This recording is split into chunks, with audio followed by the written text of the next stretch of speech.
ప్రసాద్ గారు, thank you so much. సినిమాల్లో powerful డైలాగులు అందించి ప్రేక్షకులను ఉర్రూతొలగించడం తప్ప ఏం తెలియదు పాపం ఆయనకి. హార్టియెస్ట్ వెల్కమ్ మీకు.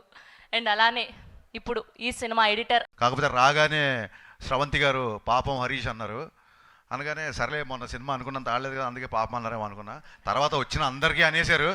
కాదు అదే అందరికీ అనేశారు. ఆ తర్వాత ఓకే మన కాదులే అనుకుని మెల్లిగా. అందుకే ఇందాక నరేష్ గారు పగలబడి నవ్వుతున్నారు. నేను ఎందుకు ఇలా ఫీల్ అయ్యని చెప్పి నరేష్ గారు చెప్పాను.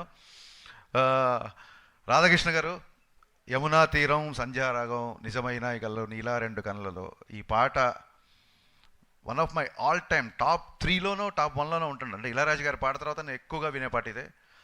దాని సాడ్ వర్జన్ కూడా చాలా బాగుంటుంది.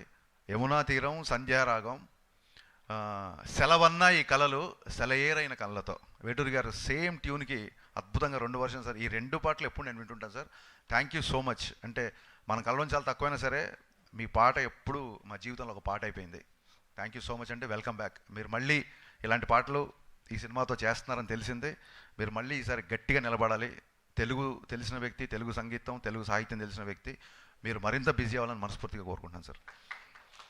Thiruveer, coming to the trailer, నేను ట్రైలర్ చూసినప్పుడు ఫస్ట్ ఇళయరాజా గారి పాటతో అది ఏమైంది అనగానే ఈ ట్రైలర్తో లవ్లో పడిపోయాను నేను. అక్కడి నుంచి తిరువీర్ గారిలో నేను నటించాను. సారీ అండి, నేను ఇంతకుముందు మీ సినిమా చూడలేదు. బట్ ఈ ట్రైలర్లో ఎంత ఈజీ ఉందంటే ఆల్మోస్ట్ ఈ ఫర్గాట్ ద కెమెరా. అసలు అక్కడ కెమెరా ఉంది, అక్కడ ఒక డైరెక్టర్ ఉన్నాడు, తోటి ఆర్టిస్టులు ఉన్నారు అనే విషయం అతను చూస్తే గుర్తురావట్లేదు. కేవలం ప్రతాప్, నాకు తిరువీర్ కంటే జస్ట్ ట్రైలర్తోనే ప్రతాప్ అనే ఒక క్యారెక్టరేషన్ని చాలా స్ట్రాంగ్ ఇన్ఫ్లుయెన్స్ నా మీద వేశారు మీరు. సో మీరు ఆల్రెడీ సక్సెస్ అయిపోయినట్టే. నిజంగా ప్రతాప్ అనే ఇందా నుంచి అతను చూస్తుంటే ప్రతాప్ అనే వస్తుంది తప్ప తిరువీర్ అనే పేరు రావట్లేదు. అది చాలా తక్కువ సినిమాలకి తక్కువ క్యారెక్టర్స్కి జరుగుతుందండి. సో మీకు దాంతో రావడం నిజంగా it's first sign of success. And Ravi చెప్తూ, ఇందాక బావ చెప్తూ, చాలా సినిమాలు మన డైరెక్టర్ నరేష్కి చాలా సినిమాలు చాలా కష్టపడ్డాడు, చాలా సినిమాలు అనుకొని జరగలేదు అది అని చెప్తున్నారు. జస్ట్ మీకు కొంచెం కాన్ఫిడెన్స్ కోసం చెప్తున్నా, నేను తీసింది 9 సినిమాలు అయితే నాకు క్యాన్సిల్ అయినవి 19 సినిమాలు ఉంటాయి. ప్రెస్ మీట్లు వచ్చి ఆల్మోస్ట్ హీరోలోకే చేసి ఆ తర్వాత ఇంకెల్లుండి ముహూర్తం కూడా క్యాన్సిల్ అయిన సందర్భాలు ఉన్నాయి. సో మనం ఇక్కడికి వచ్చింది మనకు నచ్చిన పని చేయడానికి, అదే సక్సెస్. You're already success. మనకు నచ్చిన పని వీళ్ళకి కూడా నచ్చింది అనుకో, అది సక్సెస్ కాదు, బోనస్. సో మనం బోనస్ గురించి అత్యాశపడద్దు, సక్సెస్ఫుల్గానే ఉండాలి ఎప్పుడు. All the best. చాలా చాలా చాలా బాగా తీశారు. అండ్ చుట్టాలకి పలకరించే వాళ్ళకి ఆ బోర్డు సైన్ ఉంది చూసారా, అక్కడ లాంగ్వేజ్ మీద మీకున్న పట్టు, డైరెక్టర్గా మీ కమాండ్ నాకు ఒక ట్రైలర్లో అర్థమైపోయింది. Looking forward to watch this film. Premiere రోజే ఈ సినిమా నేను చూద్దాం అనుకుంటున్నాను.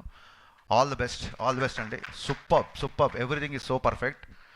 ఇకపోతే నరేష్ గారు సార్, అసలు నేను రాగానే మీకు ఈ సినిమాకి సంబంధం ఏంటని అడిగాను. అంటే మీ బావ బుక్ చేసేట నన్ను అన్నాడు.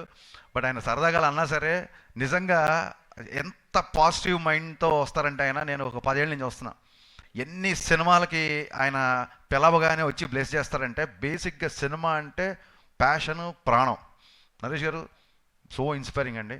అండ్ ఇందాక చెప్పారు నితిన్ గారు చెప్పినట్టు, యాక్షన్ సినిమాలు, లవ్ సినిమాలు, లవ్ స్టోరీస్, కామెడీ సినిమా అన్నీ పక్కన పెడితే మనందరం మర్చిపోయిన సినిమా ఒకటి ఉంది, అది ఈవీ గారి సినిమా.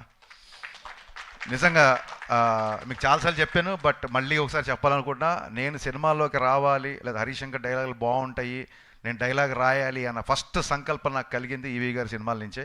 ఈవీ గారు కనుక సినిమాలు కనుక నేను చూడకపోయి ఉంటే డెఫినెట్గా నేను ఇండస్ట్రీకి వచ్చేవాడు కాదండి. దట్ మచ్ ఇన్స్పైరింగ్ గురుగారు నాకు. అండ్ ఎప్పుడు నరేష్ గారు కలిసిన ఫాదరే గుర్తొస్తారు. ఇవాళ వాళ్ళ ఫాదర్ని మీరు స్టేజ్ మీద గుర్తు చేసుకోవడం చాలా చాలా చాలా ఆనందంగా ఉంది నితిన్. అండ్ ఈ సినిమాలో ఎంటర్టైన్మెంట్ పుష్కలంగా ఉందని నేను నమ్ముతున్నాను. ఎంతో పుణ్యం చేసుకుంటే కానీ ఇండస్ట్రీలోకి రారు, కానీ వీళ్ళు ఎంతో పాపం చేసి సినిమా తీశారు.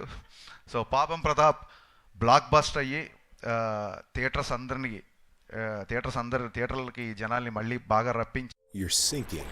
You feel the pressure, the unknown. It's closing in. కోవడానికి పాపం ప్రతాప్ ఒక మంచి ఉదాహరణ అవ్వాలని మనస్ఫూర్తిగా కోరుకుంటూ, డోంట్ ఫర్గెట్, నేను కూడా అందరిలా మెన్షన్ చేయాలనుకుంటున్నా, సినిమా 100 రూపాయల లోపే. ఈ బంపర్ ఆఫర్ మళ్ళీ దొరకదు. Please get in to theatres on April 17th. పాపం ప్రతాప్. థ్యాంక్ యూ. హరీష్ గారు, నెక్స్ట్ మీ సినిమా ఈటీవీ విన్తో కొలాబ్ అవుతున్నారని తెలిసింది, నిజమేనా? ఖచ్చితంగా అండి. ఒక మంచి కంటెంట్. నేను చాలాసార్లు మొన్న కూడా ఉస్తాద్ ఇంటర్వ్యూలలో చెప్పాను, చాలా కథలు మాకున్న కమిట్మెంట్స్ అవ్వచ్చో, లేకపోతే మేము హీరోయిజంని ఇంకొక ట్యాంజెంట్లో అనుకోవడం మూలంగానో ఎన్నో కథలు చెప్పడానికి కొన్ని లిమిటేషన్స్ ఉన్నాయి. అలాంటి కథలు చెప్పడానికి ఈటీవీ విన్ అనేది ఒక గ్రేట్ ప్లాట్ఫామ్ అని నా ఫీలింగ్. సో ఈటీవీ విన్కి నేను నా ట్రాక్ రికార్డ్తోనో ఇంకో దాంతో డైరెక్టర్గా కాకుండా నేను ఒక రచయితగా వాళ్ళ ప్రోటోకాల్స్ అన్నీ, దాన్ని ఏమంటారు, వాళ్ళ హైరార్కీ అన్నీ పాటించి ఒక రైటర్గా అండ్ ఒక ప్రొడ్యూసర్గా ఈటీవీతో కొలాబరేట్ అవ్వబోతున్నా. అది వాళ్ళు అనౌన్స్ చేస్తే బాగుంటుందండి. Thank you. Thank you Harish garu. Thank you so much. Thank you so much for gracing our event today. Yes, ఒక